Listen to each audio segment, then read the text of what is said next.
सियासत का दस्तूर है, एक कदम तुम चलो, एक कदम हम चलें, एक आरोप तुम लगाओ, दो आरोप हम लगाएं। दरअसल राजनीति के अखाड़े में आरोप प्रत्यारोप कोई नई बात नहीं और इस वक्त सूबे की सियासत में जो हाल हो रहा है उससे भी सभी वाकिफ हैं। अभी कुछ दिनों पहले कोटा में कांग्रेस का एक जलसा था, कार्यक्रम था, जिसमें सीधे तौर पर पीसीसी चीफ गोविंद सिंह डोटासरा ने कोटा रेंज आईजीपी को आड़े हाथ लेते हुए उन्हें धमकी तक दे डाली थी। फिर एक्शन पर रिएक्शन हुआ और डोटासरा समेत कुछ नेताओं के खिलाफ मामला दर्ज कर लिया गया। अब जाहिर है कांग्रेस में भाजपा के खिलाफ गुस्सा तो बरपना ही था और अब उसी लय और ताल पर विपक्ष भी सामने आने लगा है। आपको याद होगा कि राजस्थान की सियासत में पिछले कुछ वक्त में नेताओं ने कई मुहावरों और लोकोक्तियों का इस्तेमाल करते हुए सूबे की जनता को सोचने को मजबूर किया था और उसकी शुरुआत हुई थी कांग्रेस शासनकाल में नाथी का पाड़ा से। फिर उसके बाद नया शगुफा छेड़ा गया मोदी का बाड़ा से और अब है पोपाबाई का राज। आखिर क्या है इन लोकोक्तियों के पीछे की कहानी और क्यों है इस वक्त राजस्थान में सियासत करने वालों में गुस्सा? आज होगी बात इसी मुद्दे पर और आज की इस चर्चा में हिस्सा लेने के लिए हमारे साथ मौजूद हैं भाजपा से किशन कुमार जानू साहब हमारे साथ हैं, कांग्रेस से राजकुमार शर्मा जी जुड़े हैं और हमारे साथ जुड़े हैं राजनीतिक विश्लेषक हेमंत भाई गोयल साहब। आप सभी का बहुत बहुत स्वागत है। राजकुमार जी, थोड़ा सा आपसे समझना चाहेंगे कि शुरुआत भी उस समय हुई थी और आज भी जो एक पोपाबाई का राज वाली जो एक नई लोकोक्ति मुहावरा कहानी जो भी कुछ है, एक नई शुरुआत, ये क्या चीज़ें हैं राजनीति में और क्या इशारा करती हैं? ये जो आप बात कह रहे हैं ये इस बात को इंगित करता है कि 6 महीने हो गए भारतीय जनता पार्टी को राजस्थान में शासन करते हुए। राजस्थान के 8 करोड़ मतदाताओं ने, देवतुल्य मतदाताओं ने भारतीय जनता पार्टी को सत्ता सौंपी, कांग्रेस पार्टी को विपक्ष में बैठाया। उसका मेन कारण था देश के प्रधानमंत्री, देश के गृहमंत्री, पूरी भारतीय जनता पार्टी राजस्थान में आई थी टूरिज्म स्थल मान के और 2-3 महीने तक यहाँ राजस्थान की जनता को बहुत बड़ी बड़ी झूठी बातें कह के बरगलाया था। राजस्थान की जनता उनकी बातों में आई थी और कांग्रेस पार्टी को विपक्ष में कर दिया। अब भारतीय जनता पार्टी को 3 दिसंबर को दोपहर से इनके हाथ में सत्ता है और 6 महीने बीत जाने के बाद भी राजस्थान की जनता को ऐसा नहीं लग रहा है कि सरकार बदल गई है, बल्कि सरकार बदल गई इस बात से कहीं थोड़ा बहुत एहसास होता है कि राजस्थान की गति, राजस्थान की दुर्गति दिखने लगी है। पानी बिजली जैसे मुद्दे पर राजस्थान में समस्या पिछले 5 साल में नहीं आई थी, कहीं भी मटका फोड़ प्रदर्शन नहीं हुए थे, बिजली की कटौती ना के बराबर थी। लेकिन इस बार जो प्रचंड गर्मी पड़ी, गर्मी हमेशा पड़ती है मई जून के अंदर, इस बार गर्मी के अंदर जो राजस्थान की पानी बिजली की जो व्यवस्था थी जो चरमराई, उसको देकर राजस्थान के देवतुल्य मतदाताओं ने कहा कि शायद हमसे गलती हो गई। कानून व्यवस्था कांग्रेस के राज में बेहतर थी, उससे ज्यादा डाउन अभी हो गई है। ये जो आए थे पेपर लीक वाले मामले में, हमारे यहाँ 19 पेपर लीक हुए थे, कांग्रेस पार्टी कड़ी से कड़ी जोड़ के अपराधियों को पकड़ के शिक्षकों में भेज रही थी। वही कार्रवाई अब चल रही है, लेकिन अब क्या हुआ, पीछे के रास्ते से आगे के रास्ते से पकड़ रहे, पीछे के रास्ते छोड़ रहे और अब ये बढ़ते बढ़ते पूरे देश में जाल बिछ गया है। बातें बहुत सारी है, चाहे ईआरसीपी की बात हो, चाहे बाड़मेर की रिफाइनरी की बात हो, चाहे कानून व्यवस्था हो, महिला सुरक्षा हो, जेडीए नगर निगम हो, एसीबी हो, पुलिस हो, बातें बहुत सारी है। लेकिन राजस्थान की जनता संतुष्ट नहीं है, इसलिए हमारे प्रदेश कांग्रेस कमेटी के अध्यक्ष ने ये बयान दिया है। ये डोटासरा जी जो कह रहे हैं पोपाबाई का राज है, ये पोपाबाई का राज वाला क्या हिसाब है? इसके मायने ये होता है कि यहाँ राज चल किसका रहा है। अच्छा, इसके मायने ये है कि राज है या नहीं है। माननीय भजनलाल शर्मा जी 6 महीने से मुख्यमंत्री बने हुए हैं। प्रदीप जी, ना तो उनसे पुलिस महकमा डर रहा है, ना जेडीए नगर निगम डर रहा है, ना आम विभाग का कर्मचारी डर रहा है। जो उनके हमारे जो सीएस हैं, सीएस महोदय ने शुरू में 2-3 महीने दौरे किए थे दफ्तरों के अंदर, 9:30 बजे 9:15 बजे कर्मचारी पहुंचने भी लगा था, लेकिन वो सब 10-5 दिन ही तमाशाबाजी थी। उसके बाद परिवहन विभाग हो, सेल्स टैक्स हो, चाहे वो पानी बिजली नगर निगम जेडीए, तमाम विभागों की वो स्थिति है। और अगर आप चाहो तो आप कैमरा भिजवा के दिखा लीजिए, आप चेक करवा लीजिए, कल 9:30 बजे पता चल जाएगा राजस्थान में पोपाबाई का राज है या नहीं है। किशन जी, देखो, सीधे तौर पर कांग्रेस के पास, कांग्रेस का समय इस समय जनता के जनादेश के हिसाब से आरोप लगाने का है और 6 महीने में जिन विषयों पर भजनलाल जी की सरकार ने काम किया है, कहने को 6 महीने हैं, लेकिन उसमें से करीब 2 महीने से अधिक समय तो आचार संहिता में गुजरा है और भजनलाल जी ने इस सारे कालखंड में जो काम किए हैं, वर्षों से लंबित ईआरसीपी का समझौता किया है और अब उस ईआरसीपी के लिए उनकी सक्रियता जग जाहिर हो रही है।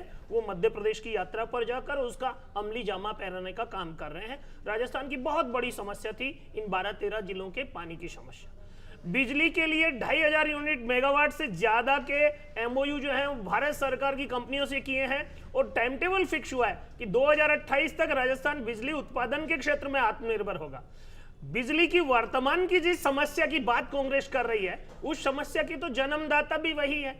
जिस प्रकार बिजली उत्पादन राजस्थान में सोलर ऊर्जा का होता है और 100% सोलर ऊर्जा जो है वो दूसरी जगह बेचने का अधिकार उन कंपनियों को दिया है, राज्य की जरूरतों और हितों का ध्यान नहीं किया है। जिस प्रकार के एमओयू कांग्रेस ने किया है उसकी सजा प्रदेश की जनता को मिल रही है और उन सारे विषयों की समीक्षा और उन सारे विषयों पर आगे होने वाले एमओयू पर राज्य हितों का ध्यान रखते हुए काम करने की योजना लेकिन को अमली जामा पहना रहे हैं। किशन जी, कांग्रेस कह रही है कि राजस्थान में पोपाबाई का राज है, जहां पर किसी का राज नहीं है। वो कह रहे हैं ऐसा मीनिंग है। देखो, जिस प्रकार की शब्दावली कांग्रेस के प्रदेश अध्यक्ष प्रयुक्त कर रहे हैं उससे लगता है कि छिछोरी भाषा बोलकर वो लाफ्टर शो चलाना चाहते हैं। देश और समाज की सेवा करने वाले राजनीतिक दल के मुखिया के नाते उनकी जो प्रस्तावना भूमिका पिछले 6 महीने से बनी है वो फटकारा उस्ताद की है। इससे ज्यादा कोई गंभीर बात उनसे अपेक्षित भी नहीं है। जिस प्रकार की भाषा वो कोटा में पुलिस के अधिकारी को नौकरी खा जाऊंगा, ये कर दूंगा, ये इस बात का संकेत है। और अभी राजकुमार जी भी कह रहे थे कि भाजपा के शासन में पुलिस इनसे डरती नहीं है। अरे डराना नहीं है, जनता की सेवा करना है, काम करना है। जैसे आपके जिम्मे जनता ने जनादेश दिया, आप आरोप लगाइए और हम इन 6 महीनों में अगले 12 महीने नहीं, अगले 5 साल में क्या करना उसकी ब्लूप्रिंट पर काम करते रहेंगे, आप आरोप लगाते रहेंगे। यही तो जनादेश है और हम उसकी अनुपालना कर रहे हैं। ठीक है हेमंत भाई, क्या लगता है कि ये कांग्रेस और बीजेपी की आपसी तकरार है या वाकई इसके पीछे की कुछ और कहानी?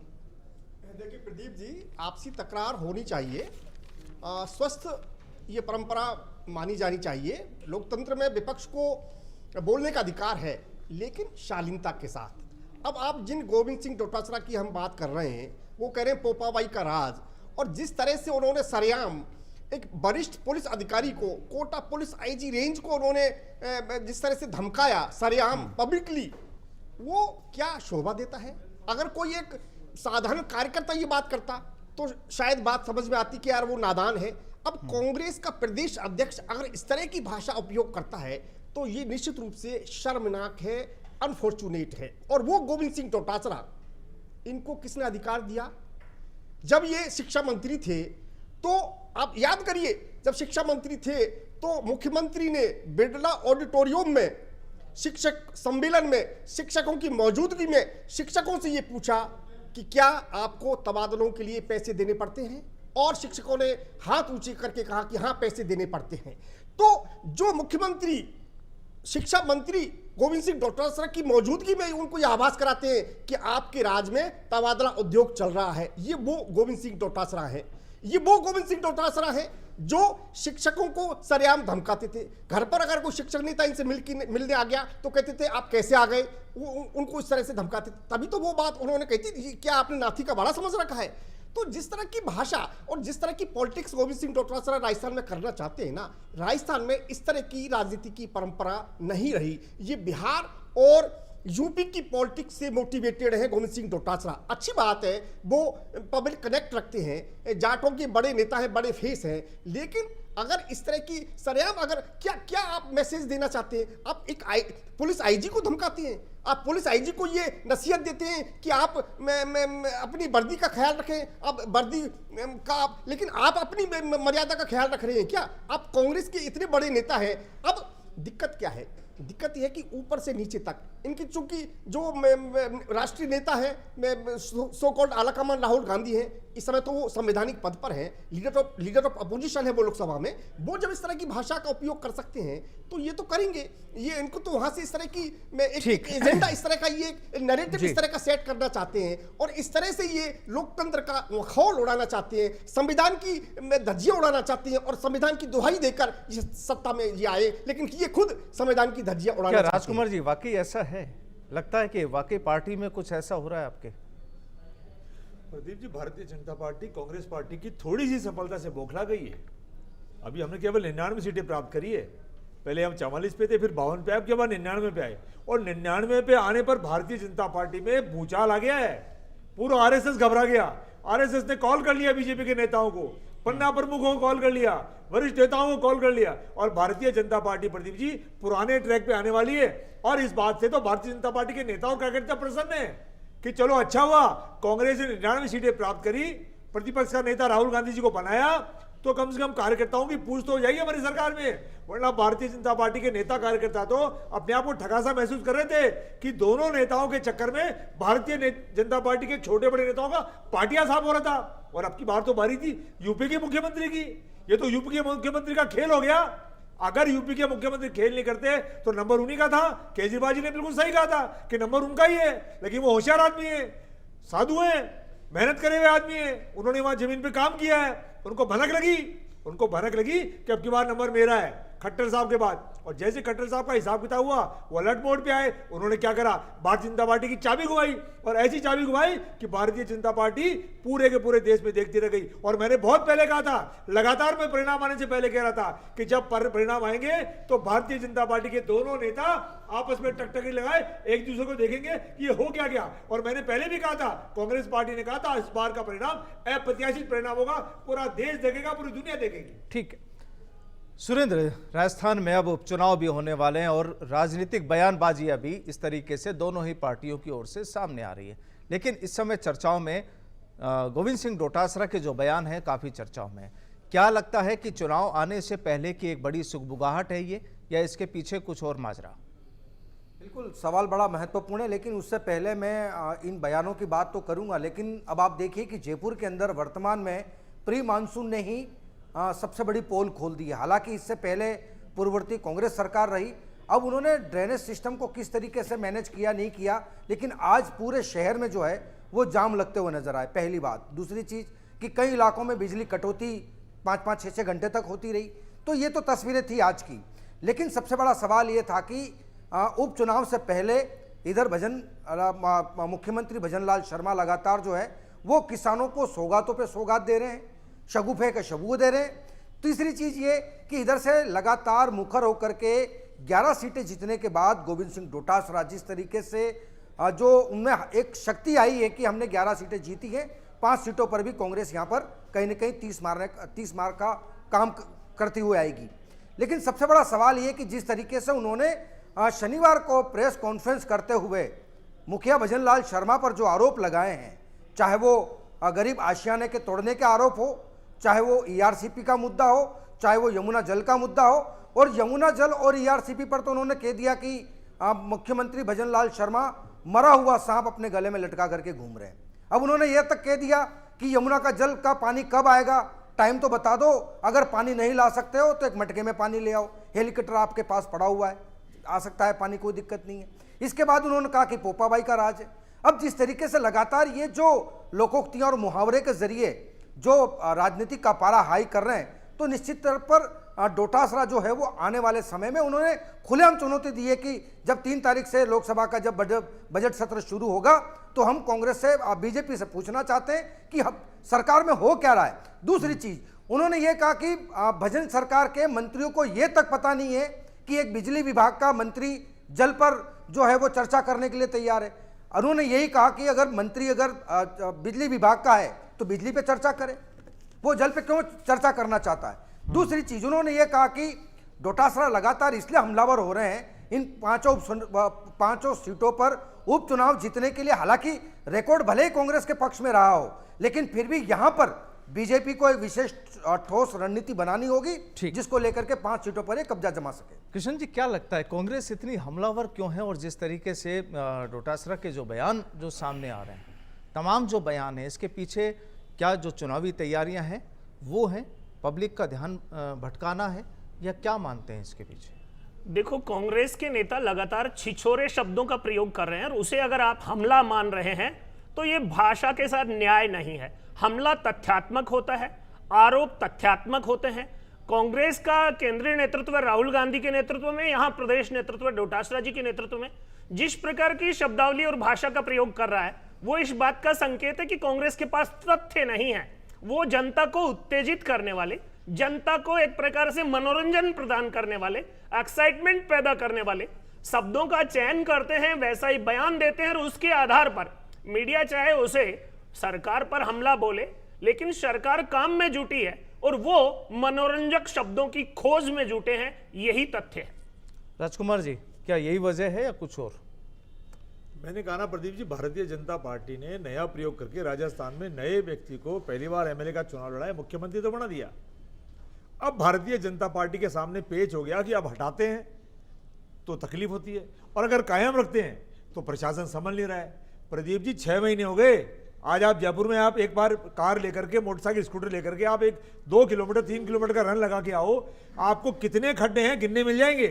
अभी बारिश चालू भी नहीं हुई है, पूरा जयपुर खड्डों से भर गया है। किसी भी इलाके में चले जाओ, चाहे कालवा रोड पे चले जाओ, चाहे आगरा रोड पे चले जाओ और चाहे दिल्ली रोड पे चले जाओ, पूरे जयपुर शहर से लेके हाईवेज तक खड्डे खड्डे नजर आ रहे हैं। तो भारतीय जनता पार्टी, मैं आपको फिर निवेदन करूं, 6 महीने सरकारों में खड्डे होते हैं, बारिश आती खड्डे होते हैं, उनकी भरपाई भी की जाती है, उनको दुरुस्त भी किया जाता है। सरकारें ये नहीं कि सब बहुत अच्छा काम करती है, सरकारों को कमी बेची रहती है, आपके खोदे हुए हैं, हमने खोदे। बस आप 6 महीने हो गए, कब तक कांग्रेस पार्टी को कोसोगे? 6 महीने हो गए आपको सत्ता में आए और अभी तक भी कांग्रेस ने ऐसा किया, कांग्रेस ने ऐसा अभी किया। हमारा बजट आ रहा है जुलाई में, भारतीय खर्चे भी जनता पूरे पार्टी होंगे। कांग्रेस पार्टी को पानी पी के कौन सा बंद करते? हिंदुस्तान के 140 करोड़ लोगों ने आपको मुंह दिखा दिया, आईना दिखा दिया, उसके बाद भी आपको चैन नहीं पड़ रहा है। दोपहर में राहुल गांधी का नाम लेते हैं, शाम को परिवारवाद का नाम लेते हैं और खुद इन सब बातों से लगातार जूझते आ रहे हैं। देखो, कुल मिलाकर के राजकुमार जी एक बात तो तय है, इन 6 महीनों में हमने अंतरिम बजट से काम चलाया। जुलाई में हमारा बजट आने वाला है। जिन खड्डों की आप बात कर रहे हैं वो आपके कारनामों की देन है। जिस प्रकार का करप्शन सरकार के जनता से जुड़े विभागों में कांग्रेस के शासनकाल में था, उसी का खामियाजा प्रदेश की जनता भुगत रही है। और इसीलिए आपको सेवानिवृत्त किया गया है, हमें सेवा का अवसर दिया गया है और जुलाई के बजट के बाद तो ये खड्डे नहीं होंगे, विश्वास रखिए। राजस्थान की जनता उम्मीद से देख रही है, सेवा चालू करिए, एक्शन में आइए। अब संवैधानिक प्रावधानों का पालन होगा। बजट जुलाई में आ रहा है, तभी तो काम होगा। आप था बड़े मगरमच्छ, आप था पाताल से ढूंढ के लाएंगे। अब आप बताओ सोनी साहब, पाताल आसमान में होता है, नीचे होता है? पूरी सरकार हेलीकॉप्टर में घूम रही है, हनीमून पीरियड खत्म नहीं हो रहा है। मेरे समझ में नहीं आ रहा, एक मुख्यमंत्री को टाइम कैसे मिल रहा है? मुख्यमंत्री सवेरे 9 बजे दफ्तर में बैठते। इनसे मैं पूछना चाहता हूं, मुख्यमंत्री जी कितनी बार सचिवालय गए, कितनी बार अपने दफ्तर में बैठे? याद है उनको कभी 11 बजे दफ्तर में बैठे हो? मुझे याद नहीं पड़ता पिछले 6 महीने के अंदर कि अगर मुख्यमंत्री जी के ऑफिस की लाइट 10 बजे बाद रात को जल रही हो तो। हमारे मुख्यमंत्री रात को 1:30 बजे तक सचिवालय में बैठते थे। तो ये क्या तमाशा लगा रखा है? कभी इधर हो रहे, कभी उधर हो रहे। राजस्थान की जनता परिणाम चाहती है और विपक्ष चाहता है कि राजस्थान की सेवा करिए। राजस्थान की जनता ने आपको सेवा का मौका दिया है। 3 तारीख आ रही है, घुटने टिकवा देंगे हम आपको सड़कों में और विधानसभा में। राजस्थान का विकास करिए, राजस्थान को पानी दीजिए, बिजली दीजिए, शिक्षा दीजिए, चिकित्सा दीजिए, अस्पतालों की हालत लेके आइएगा। कितनी अस्पतालों की हालत में चरमराई हुई है, कभी खून बेच रहे हैं, कभी प्लाज्मा बेच रहे हैं, कभी किडनी बेच रहे हैं, और अगर टोको तो कहते हैं कांग्रेस का राज है, कांग्रेस की शिकायतें। ऐसा मत करिए, राजस्थान की जनता सब देख रही है। और 5 उपचुनाव आ रहे हैं, कांग्रेस पार्टी आपको 5 सीटों में फिर पार्टियां साफ करेगी। थोड़े दिन बाद राजकुमार पंचायत के आ रहे, उसके बाद नगर निकाय के चुनाव आ रहे। 5 सीटें कांग्रेस की जीती हुई है राजकुमार जी, और हम 5 आपको नहीं जीतने देंगे, आप निश्चिंत रहें। आप तो 400 बार भी आ रहे थे, आप तो 400 बार भी आ रहे थे, आप तो 25 के 25 भी आ रहे थे। अरे वो सीधू मूसेवाला का गाना भूल रहे हैं क्या? 295 राजस्थान की जनता, हिंदुस्तान की जनता सब देख रही है।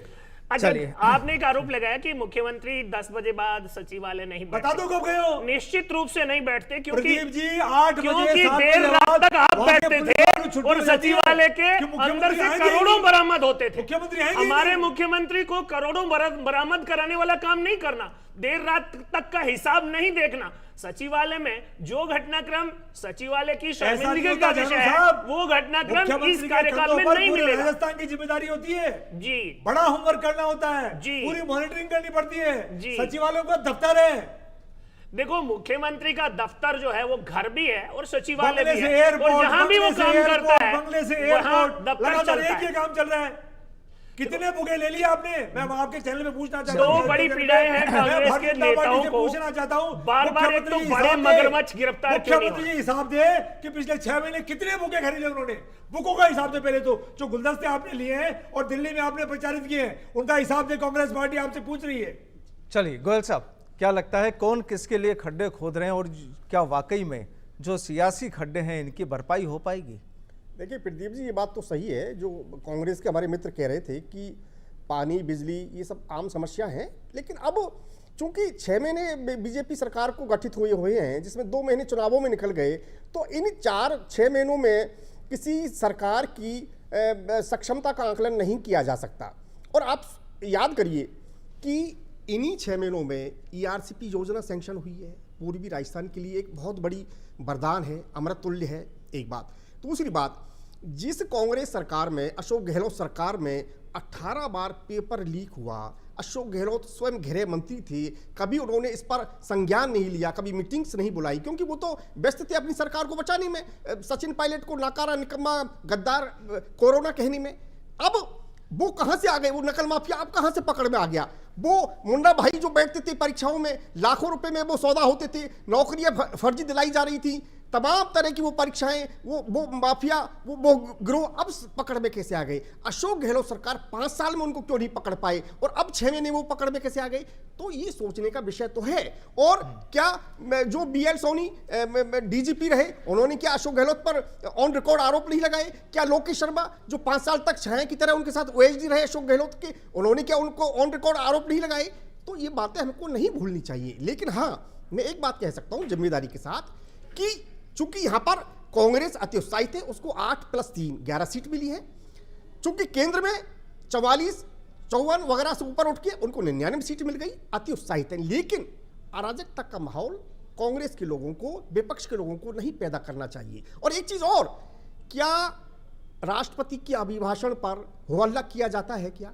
अरे भाई, वो नियम 267 में अलग से बहस करवाना चाहते हैं लोकसभा में, तो क्यों करवाना चाहते हैं? अरे भाई, जब राष्ट्रपति के अभिभाषण में पेपर लीक प्रकरण को शामिल किया गया है, तो जब धन्यवाद प्रस्ताव पर चर्चा होती तो आप ये बात अपनी बात रखते हैं ना। क्यों आप अभिभाषण, आप संविधान की धज्जियां खुद उड़ाना चाहते हैं? और आप क्या वो पॉकेट बुक संविधान की दिखाकर क्या आप साबित करना चाहते हैं? क्या नैरेटिव आप गढ़ना चाहते हैं? क्या उस नैरेटिव को जिसके जरिए आप भ्रम फैलाकर देश में आपने 99 सीट आपने जीत ली, क्या उस नैरेटिव को 5 साल आप रखना चाहते हैं? क्या कब तक आप देश को इस तरह से, देश की संसद को बाधित करेंगे दोनों सदनों में? और देखिए, करोड़ों लोगों का अपमान किया है राहुल गांधी ने। वो कहते हैं कि जो अपने आप को हिंदू कहते हैं, वो 24 घंटे हिंसा करते हैं, नफरत नफरत नफरत करते हैं। ये राहुल गांधी, ये मुस्लिम तुष्टीकरण की पराकाष्ठा है, देश को अस्थिर करने की एक साजिश है। क्या राहुल गांधी विदेशी ताकतों के द्वारा झूल रहे हैं? क्या उनका रिमोट विदेशी ताकतों के पास है क्या?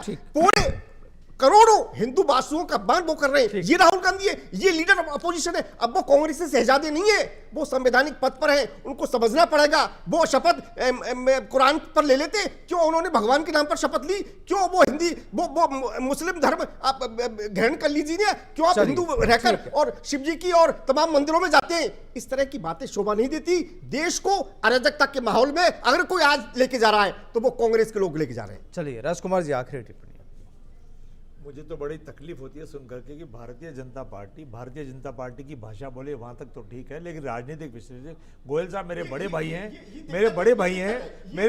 हैं, अच्छे ज्ञाता हैं। ये राजकुमार जी का फ्रस्ट्रेशन है, राजकुमार जी का फ्रस्ट्रेशन है। कांग्रेस इनको कुछ दे नहीं पाई, कांग्रेस इनको कुछ दे नहीं पाई। अरे भाई, आप इतने अच्छे व्यक्ति हैं, आपने इतना काम किया है कांग्रेस के लिए। साहब को दोनों पक्षों को दिखाना चाहिए। मैं दोनों पक्षों को, मैंने कहा ना कि लाइफ की बिजली की पानी की समस्या है। मैंने कहा घमंड इसलिए आया कि पूरे देश की जनता ने इनको सिर पे बिठाया 2014 2019 की तरह। अब भारतीय जनता पार्टी को उतार दिया, क्योंकि भारतीय जनता पार्टी लगातार इतनी घमंड में चूर थी। महिलाओं का किस कदर अपमान किया है। जो महिलाएं हमारे लिए, देश के लिए मेडल लेके आती है जाकर के, दिल्ली की सड़कों पे भीख मांग रही थी, लेकिन भारतीय जनता पार्टी का मन नहीं पसीजा। मणिपुर की महिलाएं चिक चिक कर गई। बातें बहुत सारी है प्रदीप जी, बंगाल पे आप मैं भी तो इतना बात कहना कर चाहता आप हूँ राधिका कि खेड़ा भारतीय से बात जनता कर पार्टी लें, का आप घमंड राधिका खेड़ा से बात कर लें, 2024 में राजकुमार टूट जी। चुका है। कांग्रेस और की आने तरफ वाला से ही हर राधिका चुनाव खेड़ा आप उनसे बात कांग्रेस कर लें। पार्टी अपने गठबंधन के साथ भारतीय जनता पार्टी को निश्चित तौर पे घुटने टिकवाएगी। इस बात का मुझे और पूरे देशवासियों को भरोसा है। प्रदीप जी, कोई राजनीतिक विश्लेषक अगर थोड़ा सा भी भाजपा की भाषा में मिलती जुलती बात कहेगा तो भाजपा का एजेंट कहलाएगा। अगर कोई पत्रकार मैं थोड़ा एजेंट सा नहीं कह भी रहा हूं। सच भारतीय बोलेगा जनता पार्टी को तो माथे गोदी पर मीडिया चढ़ाइए। कहलाएगा। कांग्रेस भारतीय ने जनता पिछले पार्टी कुछ को समय से इस माथे प्रकार पर का चढ़ाइए। नैरेटिव बनाया है। आपकी जिम्मेदारी हो सकती है, लेकिन आपकी जिम्मेदारी नहीं है। आपकी ज्यादा जिम्मेदारी बनती है कि सफेद को सफेद दिखाएं, काले को काला दिखाएं। राजकुमार जी का दर्द मुझे मालूम है, राजकुमार जी का दर्द मुझे मालूम है, लेकिन अब चूंकि बेचारे मजबूर हैं, कांग्रेस में इतना काम किया, इनको कुछ मिला है नहीं या फ्रस्ट्रेशन में है। मेरे बहुत अच्छे मित्र हैं और ये तो विधायक के लायक व्यक्ति हैं, पर इन्होंने कांग्रेस ने कुछ दिया तो है नहीं। अब कब तक कांग्रेस का ये जो है ना, कब तक जी कांग्रेस किशन जी अपनी बचाव बात करते रखें। रहेंगे? जी देखो, अंत में मैं तो इतनी बात कहना चाहूंगा, इस सारे विषय में कांग्रेस के कुछ नेताओं को बड़ा उतावलापन है। पता नहीं क्यों है कि बड़े मगरमच्छ कब गिरफ्तार कर रहे हो। अरे भाई, उनकी जगह आपको मिलने वाली है क्या? उनको जल्दी जेल भेजकर वो स्थान पूर्ति आप करने वाले हैं क्या? कांग्रेस के जिस किसी भी प्रवक्ता से चर्चा होती है तो वो कहता है आप ये छोटी छोटी मछलियां पकड़ रहे हो, बड़े मगरमच्छ कब पकड़ रहे हो। ये सारी अवधारणा जो है वो इस बात का संकेत करती है कि कांग्रेस के लोगों को भी पता है कि बड़े लोगों ने कुछ गड़बड़ की है, बस उसको गिरफ्तार कर लिया जाए तो कांग्रेस में हमारा स्थान जम जाए। इस प्रकार की अवधारणा कांग्रेस की अंतरकलह को उजागर कर रही है, स्थान पूर्ति की उत्कंठा को उजागर कर रही है और 54 से 99 होते ही उत्साह को प्रकट कर रही शुरुआत है। महाराष्ट्र से होगी। आप बड़े मगज में इसलिए नहीं पकड़ रहे कि शुरुआत गुजरात से है, शुरुआत महाराष्ट्र से है, शुरुआत यूपी से है। ये सारे काम और अब में तो राजस्थान जिन में भी है। संवैधानिक संस्थाएं ये काम तो कर रही हैं उन पर पहले इनको पता चला भरोसा नहीं है कि वो बड़े मगरमच्छ ईडी, राजस्थान में भी सीबीआई, है। इनकम टैक्स में इनको भरोसा नहीं है। उनको तो ये भाजपा का एजेंट बोलते हैं। संवैधानिक संस्थाओं के एक बारे शब्द में नहीं बोला कांग्रेस जा की रहा जो देश के अवधारणा प्रधानमंत्री से पेपर लीक वाले है मामले उसमें में। पहले तो बहुत बोलते थे, लेकिन अब नहीं बोला जा रहा है क्योंकि अब खुद जाल में फंस रहे हैं। पूरा किस बात के खुद जाल में फंस रहे हैं? जिस प्रकार का देश का माहौल है, जिस प्रकार का संक्रमण का काल है और जिस प्रकार नौकरियों की आपाधापी के लिए भ्रष्टाचार का खुला मकड़ जाल बिछाया गया है, उस सारे से मुक्ति मिलने वाली है। और मोदी जी ने 2 कार्यकालों में तो केवल न खाऊंगा न खाने दूंगा कहा था, इस कार्यकाल में बोलकर कहा है जो खाया है वो निकलवाऊंगा और देश को लौटाऊंगा। ठीक है। इसमें कोई दो राय नहीं। सुरेंद्र, आखिरी सवाल, राजस्थान में जो उपचुनाव होने वाले हैं अब उसकी कांग्रेस और बीजेपी की तैयारियों पर संक्षेप। बिल्कुल, देखिए कांग्रेस पार्टी की अगर मैं बात करूं तो इस वक्त जो है वो 3 चेहरे बड़े भूमिका में नजर आ रहे हैं। गोविंद सिंह डोटासरा, सचिन पायलट और टीकाराम जूली, इन तीनों ने हालांकि मोर्चा संभाल लिया है। अब ये किस पर रणनीति जो है वो कैंडिडेट के चेहरे को लेकर के अब यहाँ पर कांग्रेस क्या जातीय समीकरण को साधने का प्रयास करेगी या फिर जाट, गुर्जर और मीणा, इन तीनों वोटरों के दम पर जो है वो 5 सीटें जीतने का प्रयास करेगी। हालांकि इसमें से 3 सीटें प्रॉपर तरीके से कांग्रेस के खाते में बिल्कुल जाती हुई नजर आ सकती है अगर इस पर बेहतर अगर इंप्लीमेंट करते हैं तो। बात करें यहां पर बीजेपी की तो देखिए कि भजनलाल शर्मा झुंझुनू में दौरा कर चुके हैं, टोंक में भी दौरा कर चुके हैं। किसान सम्मान निधि का पैसा भी वो बटन दबा करके खटाखट उन्होंने डाल दिया है। लेकिन अब यहां पर बीजेपी की आज जो है यानी कि एक दिन पहले उन्होंने पार्टी कार्यालय पर जो है वो समीक्षा बैठक की है। तमाम सीपी जोशी थे वहां पर, विजय राठकर जी थे, सीएम साहब खुद वहां पहुंचे थे। तो अब इस पर जो है वो मंत्रणा शुरू कर दी है। और सबसे खास बात यह कि वापस जो है वो बीजेपी इन उपचुनावों पर नया प्रयोग क्या करने जाएगी ये अब तक किसी के समझ से परे है, क्योंकि बीजेपी हमेशा से नए चुनावों पर कुछ न कुछ इंप्लीमेंट जरूर करती है, नए दाव जरूर खेलती है। उससे पहले कई उदाहरण हमारे सामने आ चुके हैं। लेकिन इन उपचुनावों पर बीजेपी अगर नया प्रयोग करती है तो वो यहां इस प्रयोग में कितनी सफलता हासिल करेगी, ये सबसे बड़ा महत्वपूर्ण सवाल होगा। चलिए, तो कुल मिलाकर अब नजरें कांग्रेस, बीजेपी और तमाम राजनीतिक दल और नेताओं पर टिकी है उन उपचुनाव में जहां पर उपचुनाव होने वाले हैं। और ये जो लोकोक्तियां और मुहावरों का जो खेल चल रहा है वाकई इस समय काफ़ी रोचक मुकाम पर है। बहरहाल बहुत बहुत शुक्रिया गोयल साहब, राजकुमार जी और किशन जी हमारे साथ जुड़ने के लिए।